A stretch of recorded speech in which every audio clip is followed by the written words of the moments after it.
시간이 되었습니다. 자리에서 다 일어나셔서 임내송 찬양 부르심으로 주일 예배 드리겠습니다.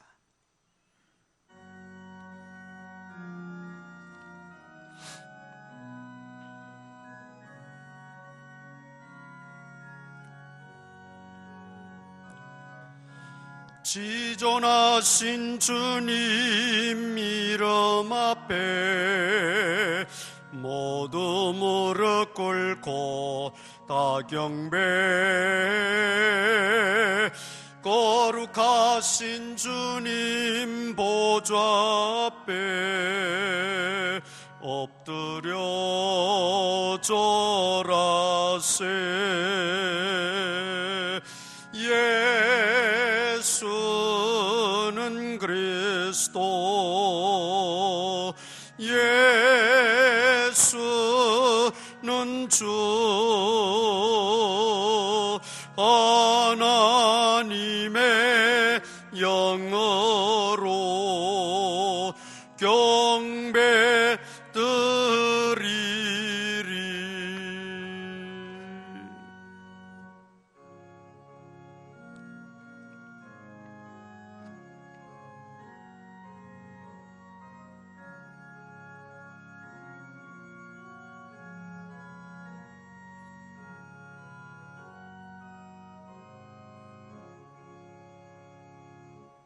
우리를 하나님의 자녀로 삼아 주시고 예배를 통하여 영광 받으시기를 기뻐하시는 아버지 하나님, 오늘도 지존하신 주님 이름 앞에 저희들이 모였습니다. 신령과 진리로 예배하며 온 마음을 다하여 찬양 경배 드릴 때 우리의 예배를 기쁘게 받아 주시고 하늘의 신령한 은혜와 복으로 충만하게 채워 주시옵소서. 예배 시종을 주님께 맡깁니다. 또 이제 부득이해서 가정에서 온라인으로 드리는 모든 성도들, 또 우리 예배당에 나와서 드리는 모든 성도들, 주께서 동일한 은혜로 충만하게 채워 주시옵소서. 예수님 이름으로 기도드리옵나이다. 아멘. 전능하사 천지를 만드신 하나님 아버지를 내가 믿사오며 그 외아들 우리 주 예수 그리스도를 믿사오니 이는 성령으로 잉태하사 동정녀 마리아에게 나시고 본디오 빌라도에게 고난을 받으사 십자가에 못 박혀 죽으시고 장사한 지 사흘 만에 죽은 자 가운데서 다시 살아나시며 하늘에 오르사 전능하신 하나님 우편에 앉아 계시다가 저리로서 산 자와 죽은 자를 심판하러 오시리라. 성령을 믿사오며 거룩한 공회와 성도가 서로 교통하는 것과 죄를 사하여 주시는 것과 몸이 다시 사는 것과 영원히 사는 것을 믿사옵나이다. 아멘. 공동고백 문낭독합니다. 주님, 이 시간 주님 앞에 나와 예배하게 하시니 감사합니다. 지난 주간의 허물과 죄를 용서하여 주시옵고 이제는 마음으로 새롭게 변화를 받아 하나님의 뜻대로 살겠습니다. 내가 알아야 할 것을 알게 하시고 내가 사랑해야 할 것을 사랑하게 하시며 주님을 가장 기쁘시게 하는 일을 찬양하게 하시고 주님이 보시기에 값진 것을 가치 있게 생각하게 하시고 주님께 거슬리는 일을 미워하게 하소서. 내 눈이 보이는 대로 판단하지 않게 하시고 무지한 인간의 귀에 들리는 대로 말하지 말게 하시고 육신의 소욕대로 행하지 말고 성령의 소욕대로 살게 하옵소서. 아멘.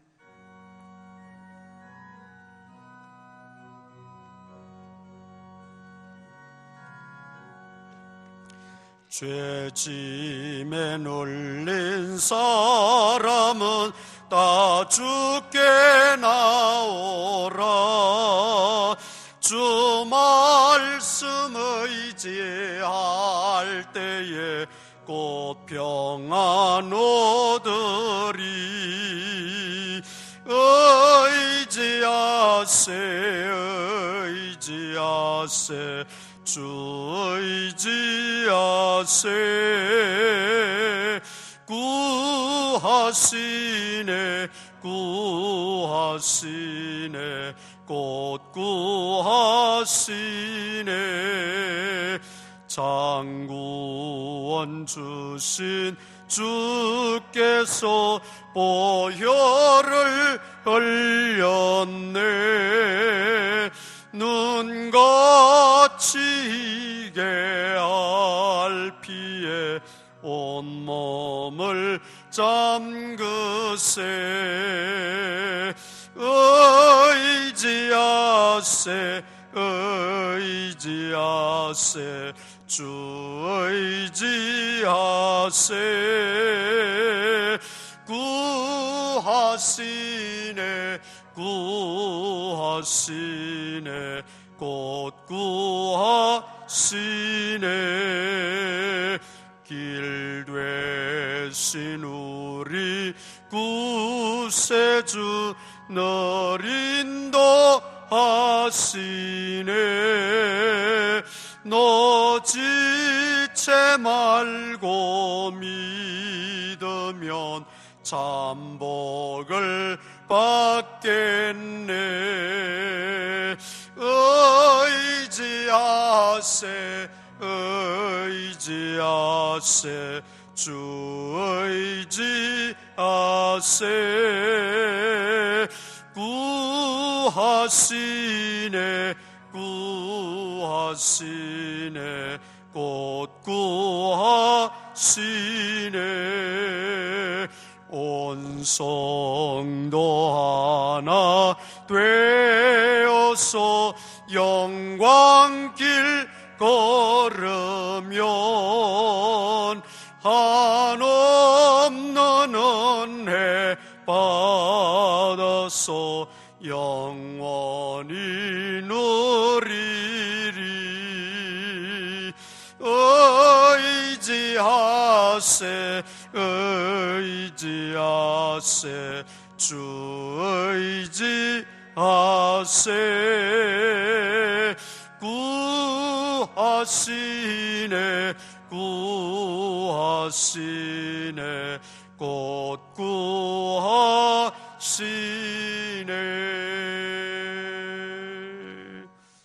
이 시간 치유 기도 시간입니다. 여러분 아픈 부위에 오른손을 올려놓으시기를 바랍니다. 또 이 자리에 나오지는 못했지만 식구들 가운데 아픈 분들, 그 아픈 부위에 대신 또 손을 올려놓으시기를 바랍니다. 그리고 마음에 손을 담고 기도의 응답을 기다리는 분들, 간절한 마음으로 이 시간 함께 기도하겠습니다. 은혜가 풍성하신 전능하신 하나님 아버지, 오늘 거룩한 주일을 저희들에게 허락하시고 주님 전에 나와 예배하며 하나님 만나며 하나님의 세미한 음성을 듣게 하신 것 감사합니다. 특별히 이 시간 환우들을 위하여 기도합니다. 주님께서 이 땅에 계시면서 수많은 환우들을 긍휼히 여기시고 불쌍히 여기시며 친히 안수하여 주시고 말씀하여 주시고 기도하심으로 깨끗게 하시고 강건케 하셨던 것처럼 오늘 저희들의 이 간구를 들으시고 우리의 믿음을 보시고 주여 은총을 베풀어 주시옵소서. 위로부터 임하는 치료의 광선이 머리끝부터 발끝까지 온전히 어루만져 주시고 역사하여 주시어서 모든 질병의 근원은 다 물러가게 하시고 모든 질병은 다 나음을 얻게 하여 주시고 깨끗함을 얻게 하여 주시옵소서. 어떠한 질병이든지 주님 손에 붙들림 받으면 능치 못함이 없사오니 주여 주님께 맡기고 온전케 하시는 주님만 바라보고 의심치 말고 주님께 이 시간 마음으로 기도하고 간구할 때 주여 우리의 기도를 들으시고 응답하여 주시옵소서. 모든 질병에서 노임 얻게 되시고 해방되어지게 하여 주시옵소서. 더 이상 통증도 사라지게 하시고 아버지 괴롭게 하는 모든 불평케 하는 요인들이 다 사라지게 하시고 물러가게 하여 주시옵소서. 나사렛 예수 그리스도의 이름으로 명하노니 모든 질병은 떠나갈지어다. 모든 질병은 다 고침받을지어다. 깨끗함을 얻을지어다. 이 시간 주님의 능력의 손이 함께 하심을 체험하게 하여 주시옵소서. 아버지 하나님, 병약한 가운데서도 하나님의 뜻을 깨닫게 하시고 약하여지지 않게 하시고 더욱더 심령으로 강하여져서 하나님 앞에 더 가까이 나가는 귀한 은혜가 있게 하여 주옵소서. 마음의 소원을 품고 기도하는 성도들 있습니다. 눈물로 호소하며 간구하는 성도들의 그 기도를 주께서 다 기억하시고 속한 신뢰에 응답하시고 이루어 주시옵소서. 마음에 조금도 낙심하지 말게 하시고 의심하지 말게 하시고 아버지 하나님께 맡기고 하나님의 때를 기다리며 묵묵히 기도함으로 주여 견뎌낼 수 있는 믿음들이 되어지게 하여 주시옵소서. 오늘도 또 아버지 하나님이여 나오고 싶지만 또 나오지 못하는 성도들도 있습니다. 주께서 다 기억하시고 형편과 처지를 따라 돕는 은혜를 허락하시며 또 말씀을 듣겠사오니 하나님께서 그 마음속에 깨달음을 주시고 그 말씀이 살아 움직이는 말씀으로 역사하여 삶을 변화시키고 신앙을 변화시키고 우리의 인생의 운명을 변화시키는 능력의 말씀이 되어지게 하여 주시옵소서. 예수님 이름으로 기도드리옵나이다. 아멘.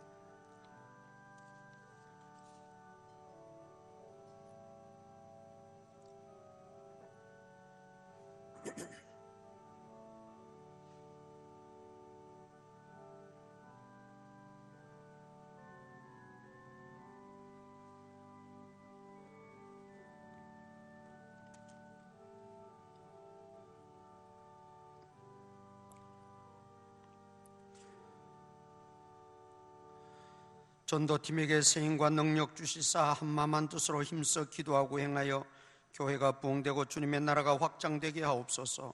사모를 주심을 감사합니다. 하나님 저희 가정과 함께 하시어 건강 주시고 주님 뜻 가운데로 인도하소서. 주님 예비하신 길로 잘 갈 수 있도록 인도해 주옵소서. 주님의 은혜 진심으로 감사드립니다. 아버지 하나님, 주님 전에 나올 때 빈손으로 나오지 아니하고 귀한 예물을 정성껏 하나님 앞에 준비하여 드리오니 우리의 예배를 또 우리의 예물을 기쁘게 받아 주시옵소서. 주일 헌금과 11조 선교 또 건축 1,000번째 장학 헌금 등으로 드리며 감사한 내용과 마음의 손을 담아 드리는 물질들 주께서 다 기억하시고 사랑하는 성도님들 가정마다 그리스도의 평강이 넘치게 하시고 믿음으로 먼저 부요한 가정 되게 하시고 물질적으로도 쓰고도 남음이 있게 하여 주시고 직장과 생업과 사업장에 복의 복을 더하시고 우리 성도님들 까닭에 더욱더 번창하게 하시고 어디서든지 은총과 귀중히 여김을 받는 귀한 일꾼들이 되어지게 하여 주옵소서. 예수님 이름으로 기도드리옵나이다. 아멘. 로마서 12장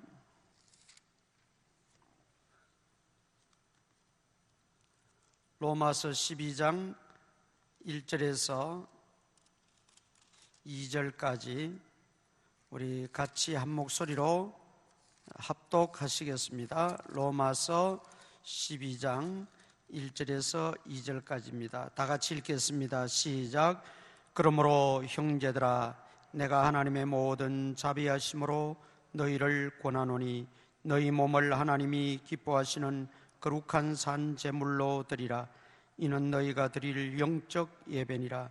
너희는 이 세대를 본받지 말고 오직 마음을 새롭게 함으로 변화를 받아 하나님의 선하시고 기뻐하시고 온전하신 뜻이 무엇인지 분별하도록 하라. 아멘. 로마서는 크게 두 부분으로 나누어 볼 수가 있습니다.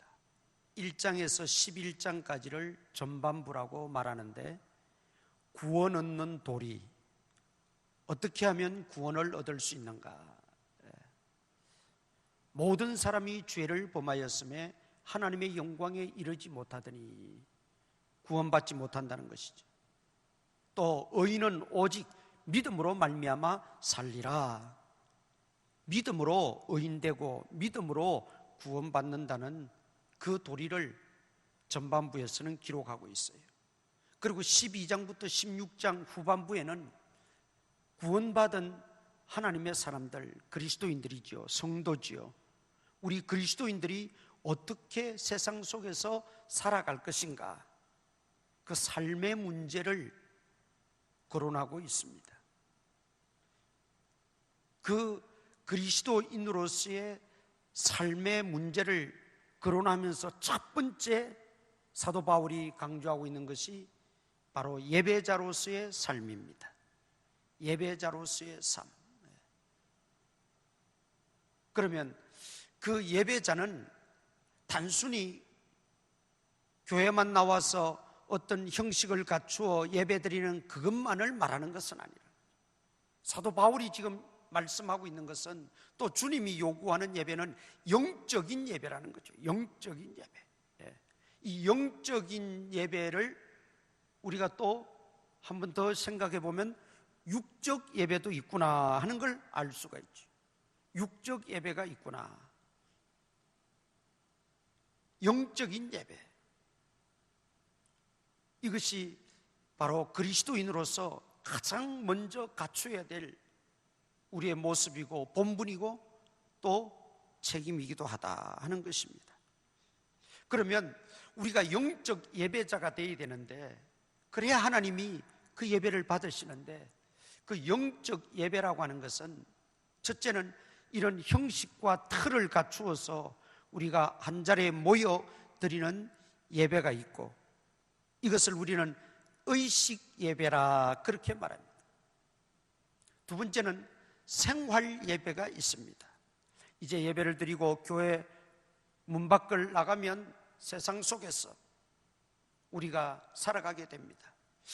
교회에서의 머무는 시간이나 교회에서의 생활보다는 가정에서나 직장에서나 세상 속에서 사는 시간이 훨씬 더 많지요. 그런 면에서 우리가 모여서 드리는 예배를 철저하게 우리가 준비하지 않고 하나님 앞에 온전히 드리지 못하면 세상 속에서 생활을 통한 예배가 바르게 되어질 수가 없다는 것입니다.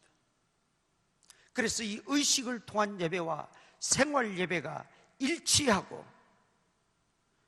의식을 통한 예배에서도 하나님이 중심이 되고 하나님께 영광이 되고, 생활 속에서도 하나님이 중심이 되고 하나님께 영광이 되는 그런 삶을 살 때, 그것을 통틀어서 우리는 영적 예배라 그렇게 부를 수 있다는 것이죠. 자, 그렇다면 내가 단순히 가정주부로서 가정에서 역할을 하고 또 내 맡은 생업에 충실하고 내 직장 일을 감당하는 것이 단순히 생계 유지만을 위한 것이 아니고 돈을 벌기 위한 것이 아니라 하나님 앞에서의 예배자로서의 행위고 예배자로서의 삶이라는 것이지요. 그렇다면 그 모든 일이 늘 우리는 두렵고 떨림으로 감당해야 되고 경건하게 우리는 감당할 수밖에 없다는 것입니다. 예배자는 끝까지 예배자입니다. 내가 직장 생활하면서 세상 속에 산다고 예배를 잠시 접어둔 게 아닙니다. 예배자를 잠시 멈춘 게 아닙니다. 항상 우리는 예배자로서 존재하고 예배자로서 살아가는 거예요. 그것이 우리 그리스도인의 존재 목적이기도 하고 가치이기도 합니다. 존재 가치가 거기에 있다는 거죠. 그 영적 예배를 우리가 실현해야 합니다. 내가 의식 예배가 좀 부족하면 의식 예배를 더 우리는 충실히 하도록 해야 됩니다. 내가 생활 예배가 좀 부족하면 생활 예배 더 우리가 바르게 할 수 있도록 힘써야 합니다. 그래서 이 의식 예배와 생활 예배가 일치가 되고 하나가 되어서 하나님 보시기에 정말 참된 예배, 하나님이 기뻐 받으시는 예배, 영적 예배가 되어야 된다는 것이죠. 우리 한국 교회의 약점이랄까요? 단점이랄까요? 그것이 교회 안에서는 잘 이루어지고 교회 안에서는 참 그 믿음의 모습들이 좋은데 교회 밖에서는 전혀 딴 세상인 양 또 딴 사람인 양 그렇게 생활하는 경우가 많이 있지요. 예배는 많이 드리고 의식적인 예배와 기도는 많이 하는데 생활 속에서, 세상 속에서의 그 예배자로서의 모습은 찾아보기가 힘들다는 거죠. 이거는 영적 예배자가 아닙니다. 하나님이 원하시고 하나님이 찾으시는 그 영적 예배는 아니에요. 의식 예배, 생활 예배, 이것이 우리가 이제부터라도 일치를 이루어갈 수 있도록. 그래서 내가 직장에서 무슨 일을 하든 내 생업을 하든 그것이 단순히 그 일만으로 끝나서는 안 돼요. 내가 이 일을 통해서 지금 하나님께 예배드리고 있다, 그렇게 여겨야 된다는 거죠.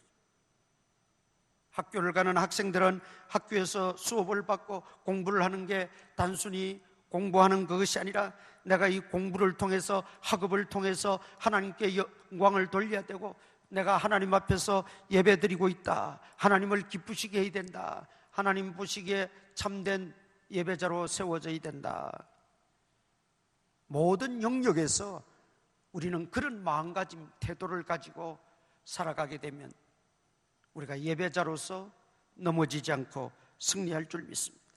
그러면 이 영적 예배자가 되기 위해서 전제가 있어요. 그게 뭐냐? 이 세대를 본받지 말고 그랬습니다. 2절에. 1절에서는 영적 예배를 하나님이 말씀하셨고, 하나님이 기뻐하시는 예배는 영적 예배다, 하나님이 찾으시는 예배자들은 영적 예배자들이다, 그걸 먼저 설명하고, 그 영적 예배자 되기 위해서는 어떻게 해야 되느냐? 이 세대를 본받지 말고 그랬습니다. 여기 이 세대라는 것은 우리가 살아가는 이 세상, 그걸 말하는 게 아닙니다. 이 세상은 코스모스라고 헬라어에 표현했고, 이 세대는 아이온이라고 표현을 했습니다. 이 아이온이란 뜻은 뭐냐? 이 세상은 세상인데 쉽게 말하면 그냥 악한 세상입니다. 마귀가 다스리고 마귀가 역사에서 악한 풍습, 악한 풍조, 악한 문화, 타락된 그런 세상을 말하는 거죠. 그런 세상이 언제 있었습니까? 노아 홍수 이전이 바로 그런 세대였어요. 죄악이 온통 관영했다 그랬어요. 이 관영했다는 말은 뚫을 관자에 찰영자입니다. 죄가 구석구석 침투해가지고 죄가 가득 찼다는 거예요. 온통 죄로 물든 세상이 노아 홍수 이전의 세상이었어요. 생각하는 것도 악했어요. 행동하는 것도 악했어요. 그의 모든 심사 행동이 하나님 보시기에 다 악할 뿐임을 보시고 하나님이 사람 지으셨음을 한탄하셨더라 그랬어요. 결국 심판하고 말았어요. 세대를 본받지 말라는 것은 그 악한 세상, 악한 사상, 악한 문화, 타락된 그 모든 세상을 너희는 본받지 말라는 거죠. 노아 시대도 마찬가지였고, 지금 살고 있는 우리 시대도 마찬가지고, 앞으로 오는 세대도 여전할 거예요. 세대는 점점 악해져 갑니다. 점점 불의해져 갑니다. 점점 하나님을 대적하는 그런 세태가 되어져 가고 있습니다. 이런 때에 우리가 정신을 바짝 차리고 이런 세상의 풍조를 따라가서는 안 된다는 거예요. 이런 세대를 우리가 본받아서는 안 된다는 거예요. 쉽게 우리가 말하는 것이 있지요. 세상에 물들지 말자 하는 말입니다. 여러분, 배는 물이 없으면 갈 수가 없어요. 그렇잖아요? 물이 없으면 갈 수가 없지만 그 물이 배 안에 가득하게 되면 배는 물속으로 침몰하고 맙니다.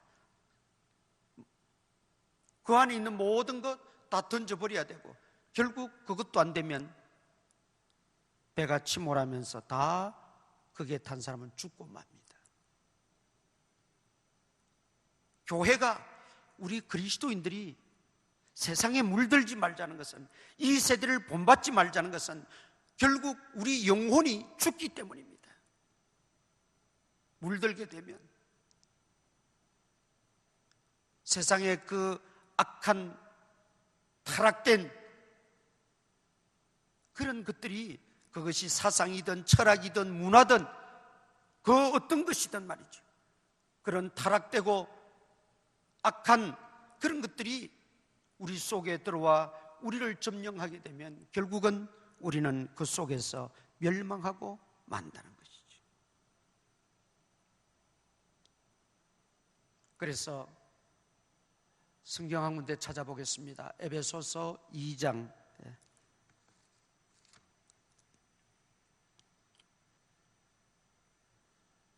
2절, 에베소서 2장 2절 다 같이 찾으셔서 함께 봉독합니다. 에베소서 2장 2절 다 같이 읽습니다. 시작. 그때 너희는 그 가운데서 행하여 세상 풍조를 따르고 공중의 권세 잡은 자를 따랐으니 곧 지금 불순종의 아들들 가운데서 역사하는 영이라. 자, 그때에 하는 것은 1절에 보세요. 허물과 죄로 죽었던 너희를 살리셨도다. 예수님이 허물과 죄로 죽었던 우리를 살리셨어요. 그런데 구원받기 전에 그때 너희는 어떻게 행하였고 세상 풍조를 따랐다 그랬어요. 이 세상 풍조가 이 세대입니다. 이 세대를 본받지 말고 세상 풍조를 따르지 말고 그 말입니다. 세상에 물들지 말고. 왜 그 따르지 말아야 되느냐? 공중의 권세 잡은 자를 따랐다 그랬어요. 즉 공중의 권세 잡은 자는 사탄 마귀입니다. 사탄 마귀의 그 모든 계략, 사탄 마귀의 그 모든 악한 사상, 악한 문화, 악한 풍습, 그걸 따르지 말라는 거예요. 이런 세상의 풍조는 결국 원천적으로 사탄 마귀에게서 나온 것이기 때문에 우리 그리스도인들은 악의 영들에 대하여 어떻게 하라 그랬어요? 대적하라 그랬어요. 따르라 그러지 않고 본받으라 말하지 않았어요. 항상 악한 영에 대하여서는 대적해야 돼요. 그 말은 뭡니까? 본받지 말아야 된다는 거예요. 따르지 말아야 된다는 거예요.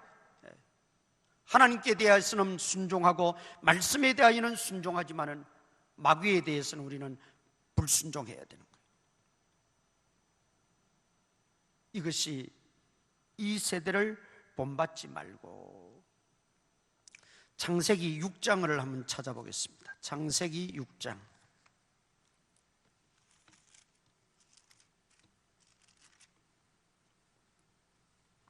1절, 제가 좀 빨리 읽고 설명을 드리겠습니다. 창세기 6장 1절부터 읽습니다. 사람이 땅 위에 번성하기 시작할 때 그들에게서 딸들이 나니 하나님의 아들들이 사람의 딸들의 아름다움을 보고 자기들이 좋아하는 모든 여자를 아내로 삼는지라. 여호와께서 이르시되 나의 영이 영원히 사람과 함께하지 아니하리니 이는 그들이 육신이 됨이라.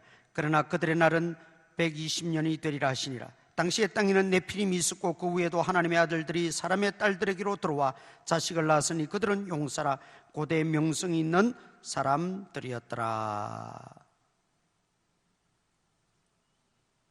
여러분, 여기 보면 하나님의 아들들이 사람의 딸들을 좋아해서 서로 결혼하여 아이를 낳았는데 그 아이들이 용사 네피림이었다, 그렇게 말하고 있어요. 여기 하나님의 아들들이 천사가 아닙니다. 하나님의 아들들은 누구냐? 셋의 후손을 말합니다. 셋은 의롭고 택함받은 자손. 그 다음에 사람의 딸들은 누구냐? 가인의 후손을 말합니다. 버림받은 후손들이, 선택받지 못한 후손들이. 경건한 신앙 가문의 셋의 아들들이 사람의 딸들을 보고 가인의 그 불경건한, 하나님을 거역하는 그 불경건한 가인의 후손들의 딸들의 아름다움을 보고 아내로 맞이하여 결혼하고 가정을 이루었다, 그 말이죠. 자, 이게 무슨 의미냐? 노아 홍수 이전에 벌어진 사건입니다. 결혼 문제를 거론하는 것은 우리 인간들에게 있어서 결혼은 중차대한 문제고 가장 대표적인 사건 아니겠습니까? 출생과 결혼은 말이죠. 그러니까 결혼 문제를 대표적으로 거론하고 있는 것뿐이에요. 그 당시에 경건한 사람들, 즉 성도들조차도 세상에 물들었다는 거예요. 한마디로 세상에 물들었다는 거예요. 세상 풍조를 따라가지 말아야 되는데 그냥 세상 풍조를 따라갔다는 거, 그걸 말하는 거예요. 그 결과 어떻게 됩니까? 5절 보세요. 6장 5절. 여호와께서 사람의 죄악이 세상에 가득함과 그의 마음으로 생각하는 모든 계획이 항상 악할 뿐임을 보시고, 그 결과 어떤 일이 일어났습니까? 어떤 일이 생겨났습니까? 결국은 악으로 치닫고 말고 불의한 자들이 다 되고 말고 경건한 사람들이 불경건한 사람들을 변화시키고 그들을 흡수해서 그들을 살려내야 되는데 경건한 성도들이 불경건한 자들에게 오히려 흡수당해서 악한 자들이 되고 악한 결론을 낳고 말았다는 것이죠.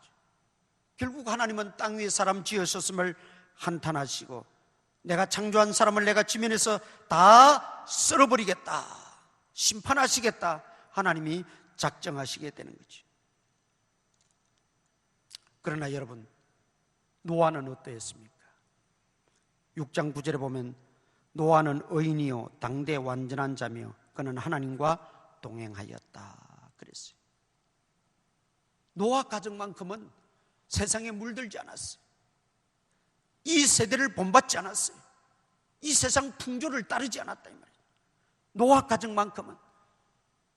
그래서 그 노아 가정에 하나님은 큰 은혜를 베푸십니다. 그리고 홍수를 대비하여 심판을 대비하여 방주를 짓게 하고 홍수가 임했을 때 그 노아 가정의 8 식구만 구원을 받게 된 걸 우리가 너무나 잘 알고 있습니다. 여러분, 이렇게 악하고 하나님이 사람 지었음을 한탄하고 완전히 공중의 새까지 살아있는 생명체 있는 모든 것들은 다 말살해버리기로 작정하는 이런 정말 순간에 그래도 노아 가정이 물들지 아니하고 하나님 앞에 의롭게 믿음을 지켰다는 걸 보면 우리는 시대를 탓하거나 환경을 탓할 이유는 없어요. 그렇게 악한 환경, 타락한 속에서도 노아 가정이 믿음을 우뚝 지키고 있지 않습니까?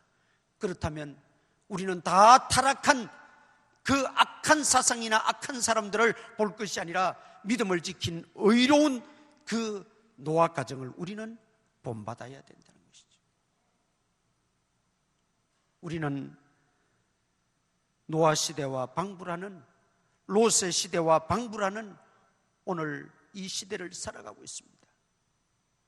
사실 저보다야 여러분들이 현실 세상 속에서 더 얼마나 부딪히면서 때로는 갈등도 하면서 고통도 겪으시면서 신앙에 또 신앙을 지켜야 된다는 그것 때문에 얼마나 힘든 일이 많으시겠어요.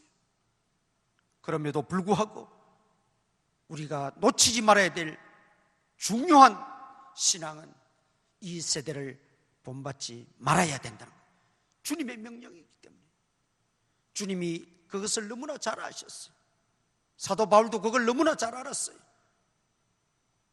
그래서 시대를 초월하는 변치 않는 하나님 말씀으로 우리에게 이 썩어져갈 세상 풍조 따르지 말고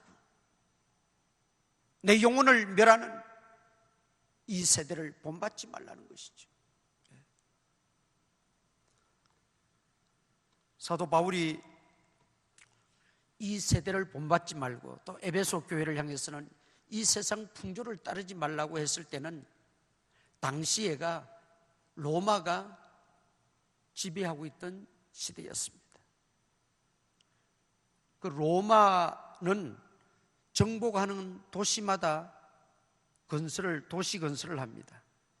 그리고는 그곳에 로마의 어떤 법, 로마의 철학, 로마의 어떤 사상, 로마의 문화를 반드시 심어줘요. 그게 로마인들의 특징이에요. 그래서 지금 이탈리아 로마에 있는 건축 양식, 건축 모양과 똑같은 것들이 여러 군데 다 있습니다. 그 건축 양식부터 시작해서 사상에 이르기까지, 심지어 종교도 로마 황제를 태양신으로 그렇게 섬기도록 강요했지 않습니까? 그리고 이 로마 사상, 로마 철학을 주입을 시키는 가운데 몇 가지만 제가 소개를 하면, 로마의 사고 철학에 있어서는 원수는 반드시 갚아야 된다는 그 보복 응징의 원리가 있어요. 그래서 원수를 갚지 못하는 것은 비겁한 사람으로 취급해버려요. 그리고 원수를 못 갚았다 그러면 그 가문에 불명예를 안겨다 줍니다. 그러니까 길을 쓰고 원수는 갚아야 된다는 거예요. 이게 로마의 철학이고 사고이고 사상이었어요. 그런데 우리 예수님 뭐라고 말씀하셨어요? 내 원수를 사랑하라, 내 원수를 용서하라 그랬어요. 이 세대, 로마 세대의 사상, 그 의식은 원수는 반드시 갚아야 된다는 거예요.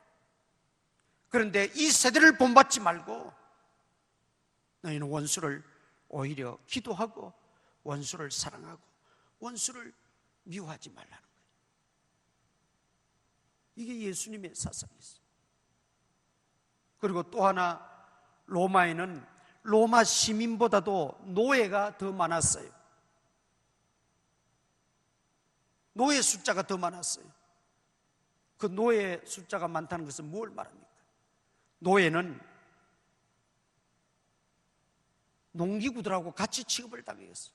농기구는 말을 못하는 도구고 노예는 말하는 도구로, 그 정도로만 분리해가지고 그렇게 비참한 취급을 받으면서 지냈던 게 당시 노예였어요. 성경에는 종으로 나오죠.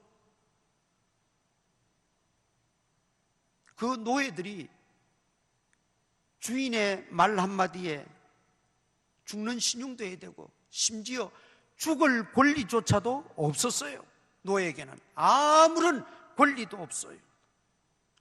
그 생명이 주인의 손에 달린 거예요. 그렇게 비참하게 살아가는 게 노예였고 노예 신분이었어요. 그래서 노예들은 주인이 외출하고 들어오면 세숫대에 물을 떠와서 발을 씻겨야 되고, 심지어 그 집에 아이들 발까지도 다 씻겨주고. 그러나 우리 예수님은 어떻게 하셨어요? 친히 대야에 물을 떠오셔서 제자들 한 사람 한 사람 발을 다 씻겨주시면서, 인자가 온 것은 섬김을 받으러 온 것이 아니라 섬기기 위해 왔다, 오히려 죄인들을 위하여 대속물로 내어주기 위해서 오셨다고 말씀하셨어요.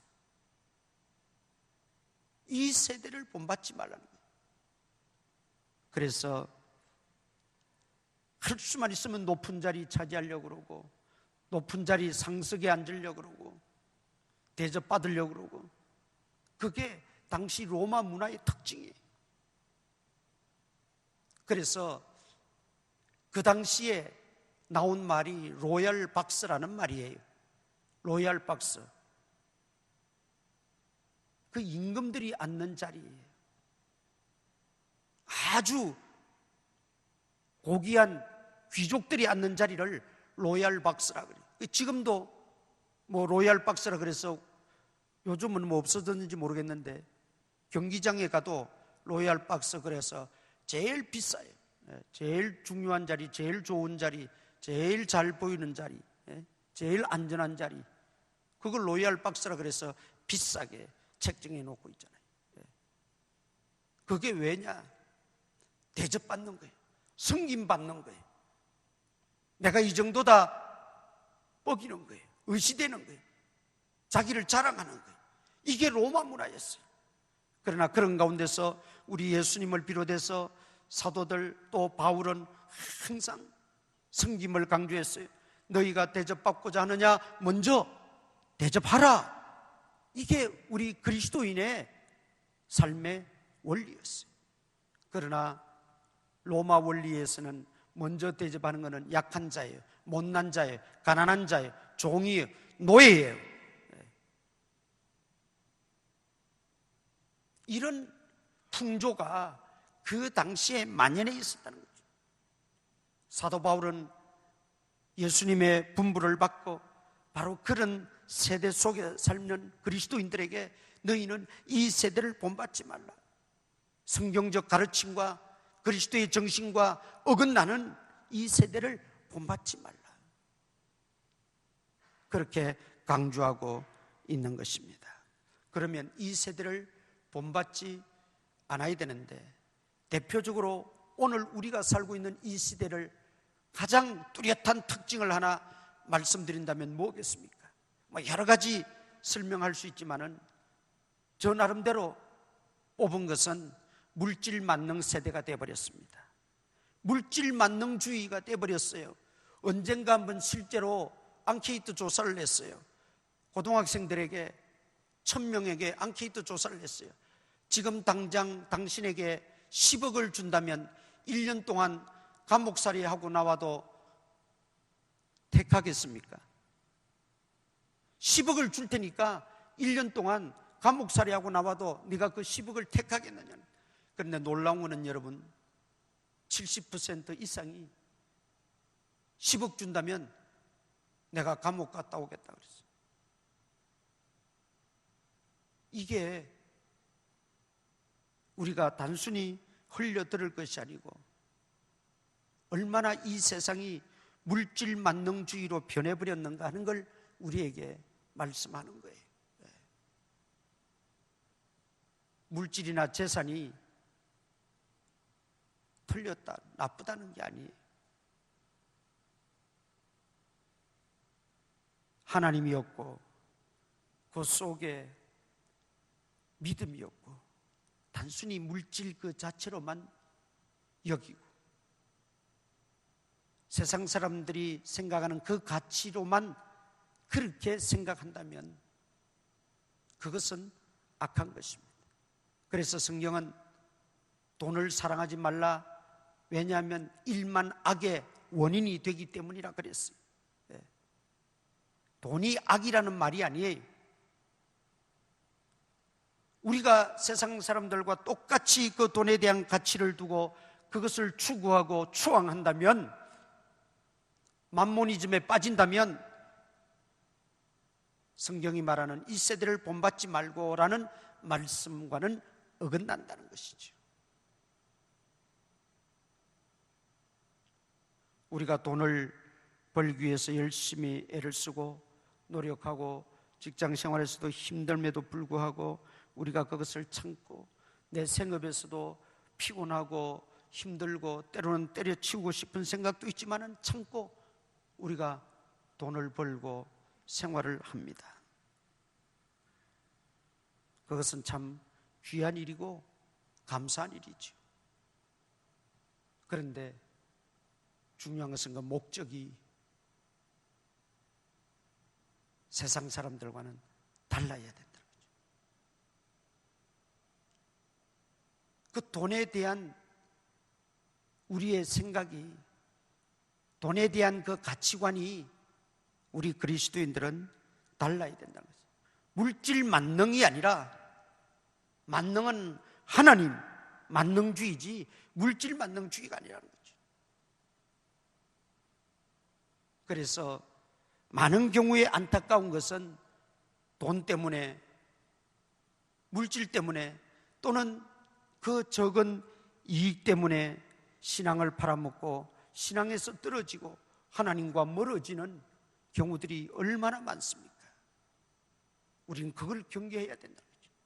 그걸 극복해야 된다는 거죠. 이 세대를 본받지 말고 여러분, 마귀가 가져다주는 악한 사상, 악한 문화, 악한 풍속, 악한 관습, 이 타락된 모든 삶의 양식, 우리 라이프 스타일, 이런 것들 우리는 경계하고 멀리하고 우리는 이런 데서부터 다시 회복되어져야 됩니다. 내가 그 속에 빠져 있다면, 지금은 모르지만 점점 더 깊은 물속으로 우리는 침몰하고 말 겁니다. 빨리 벗어나야 돼요. 빨리 빠져나와야 돼요. 그러기 위해서는 마음을 새롭게 해서 변화를 받아야 된다 그랬어요. 마음을 새롭게 하라 그랬어요. 여러분, 우리 마음을 새롭게 하는 건 어떻게 할 수 있습니까? 내가 작정하고 작심하고 한다고 됩니까? 오래가지 못합니다. 순간적으로는 됩니다. 일시적으로는 가능합니다. 그래서 우리가 연초에 마음을 다짐하잖아요. 새롭게 하잖아요. 또 어떤 계기를 만나면 또 새롭게 하잖아요. 심지어 말씀을 듣고 나서 또 다짐하고 새롭게 하잖아요. 그런데 일시적이고 오래가지 못해요. 내 결심이기 때문에 그래요. 우리 결심도 중요하지만 더 중요한 것은 성령의 은혜를 갈망하고 성령의 은혜를 우리가 받고 성령으로 거듭나고 성령에 붙잡힌 바 되어져야 된다는 말입니다. 그래서 말씀으로 디자인하고 은혜로 채색하라.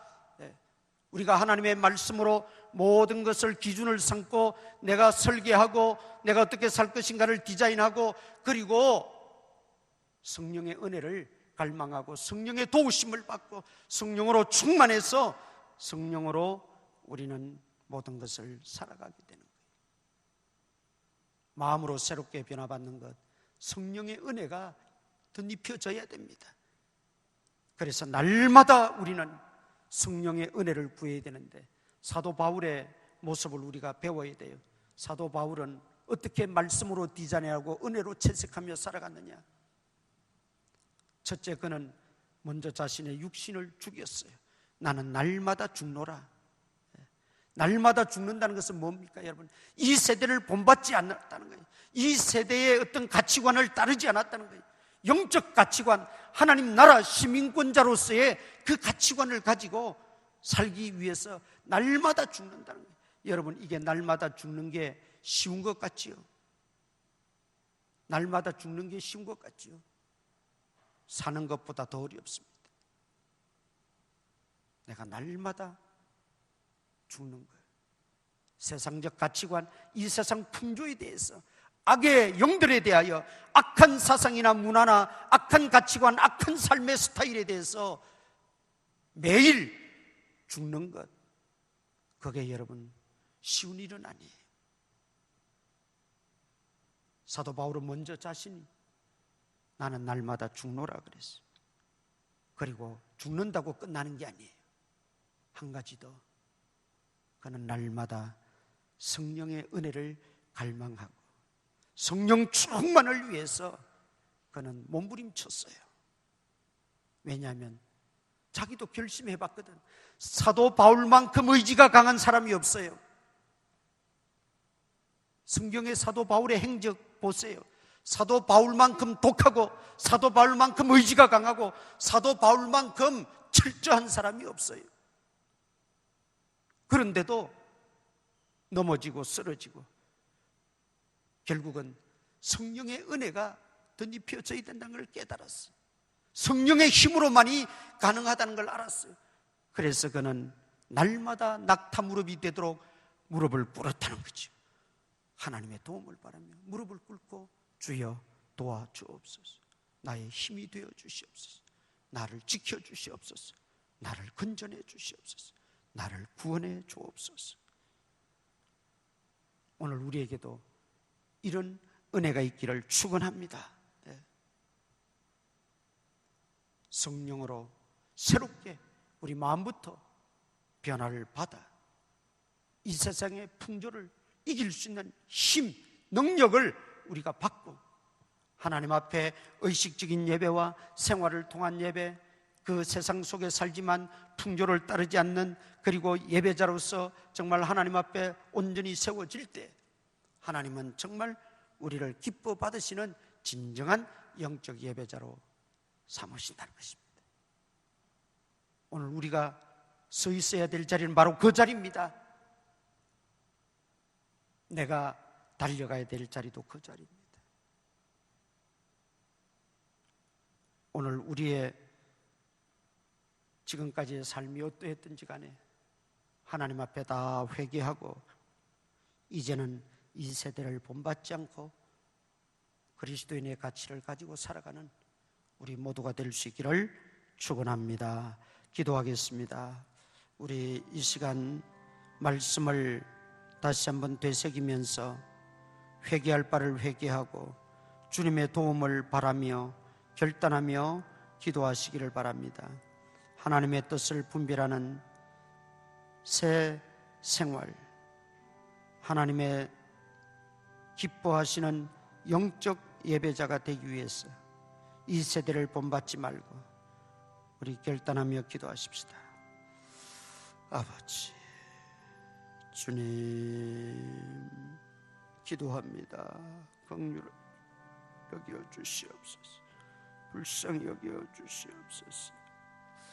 우리를 다시 한번 일으켜 주시고 살려 주시고 회복시켜 주시옵소서.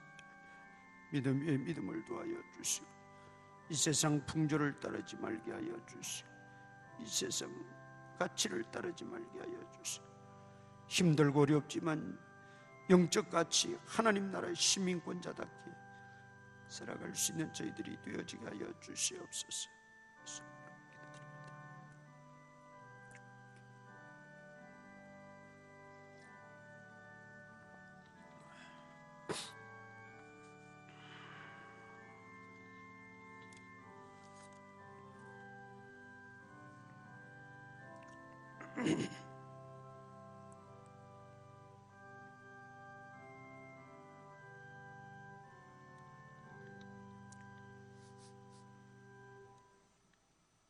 이 시간에는 우리가 오늘 원래 재직회를 하는 날인데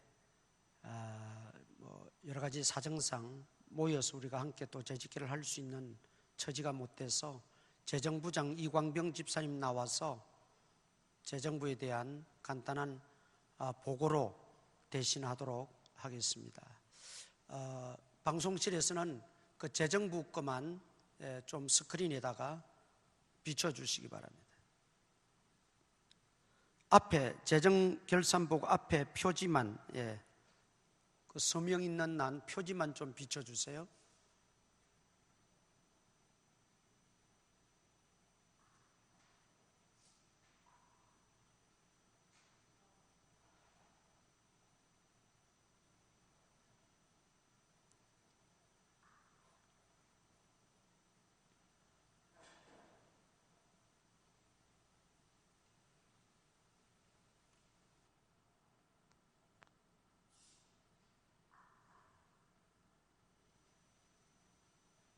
목소리 좀 크게 했어요.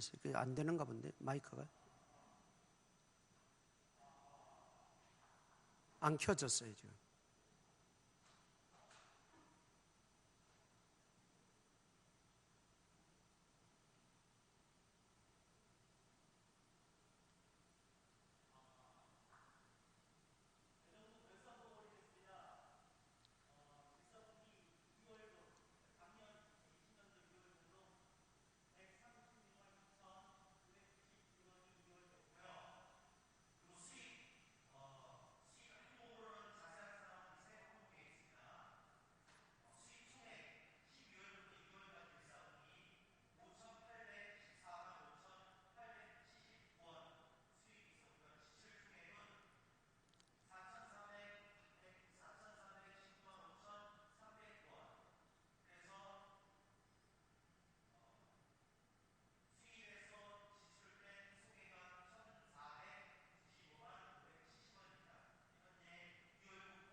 예, 뒤에 좀 잘 보이는지 모르겠습니다. 수입 세부 항목에 이렇게 쭉 기록을 지금 했는데, 지금 우리 시국이 이렇다 보니까 활동을 전혀 못하고 또 어떤 교회 사역을 전혀 펼치지 못하는 가운데 있습니다. 우리 교회에서는 교육부에만, 주일학교가 지금도 계속 같이 예배를 드리기 때문에 교육부만 지급을 하고 나머지 모든 부서는 지출이 되지를 않고 있습니다. 그래서 우리 지금 잔액에 1,600여만 원 지금 잔액이 잡혀 있습니다. 우리 좀 이렇게 문서로 그냥 또 영상으로 대체하지만 좀 이해를 해 주시고, 우리 교회 재정적 안정을 위해서도 우리 재직들을 비롯해서 온 성도님들이 많이 기도하시고 애써 주시면 감사하겠습니다. 예, 들어갔어요. 예. 그리고 장학부는 우리 대학생 2명 그리고 우리 교육전도사님 3사람 장학금을 지난달에 지급을 했습니다. 그리고 나머지는 뭐 다 그대로입니다. 뭐 지출도 없고 수입도 없으니까 특별히 보고할 것은 없는 것 같습니다. 그리고 한 가지 부탁은 우리 국내 선교부에서 9군데 교회를 기관과 선교사들을 돕습니다. 시골 교회를 이렇게 9군데를 돕고 있는데 선교 헌금이 조금 부족해서 교회 재정에서 이렇게 충당을 해서 보내고 있습니다. 여러분들이 선교회비 참여하지 않는 분들은 십시일반이니까 조금씩만 이렇게 참여해 주시면 이제 원활하게 우리가 어려운 교회들 또 어려운 기관 선교사들 돕는 일에도 유용하게 사용되어질 줄 믿습니다. 다른 뭐 특별한 부서 보고는 없습니다. 그렇게 이해를 해 주시면 고맙겠습니다. 우리 자리에서 일어나셔서 인사 한번 나누십시다. 반갑습니다. 반갑습니다.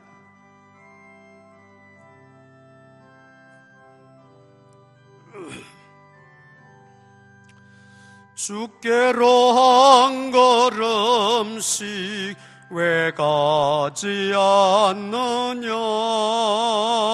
내 죄를 잡아가고 그 앞에 나가라. 한 걸음씩 한 걸음씩 주께 나오라. 주님께 아뢰이면 너복을 받으리라. 값없이 주는 은혜 너 거절 말아라. 주께로 한 걸음씩 너 빨리 나가라. 주께서 너를 맞아 내 죄를 사하리. 한 걸음씩 한 걸음씩 주께 나오라. 주님께 아뢰이면 너복을 받으리라. 값없이 주는 은혜 너 거절 말아라. 주께로 한 걸음씩 주 은혜 받으라. 기회를 잃지 말고 내 마음 정하라. 한 걸음씩 한 걸음씩 주께 나오라. 주님께 아뢰이면 너 복을 받으리라. 값없이 주는 은혜 너 거절 말아라. 주께로 한 걸음씩 곧 와서 아뢰라. 기쁘게 너의 몸을 주 앞에 드리라. 한 걸음씩 한 걸음씩 주께 나오라. 주님께 아뢰이면 너 복을 받으리라. 값없이 주는 은혜 너 거절 말아라.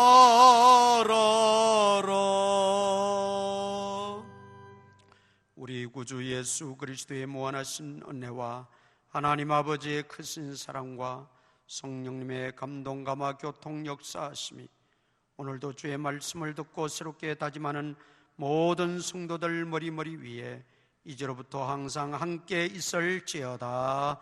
아멘.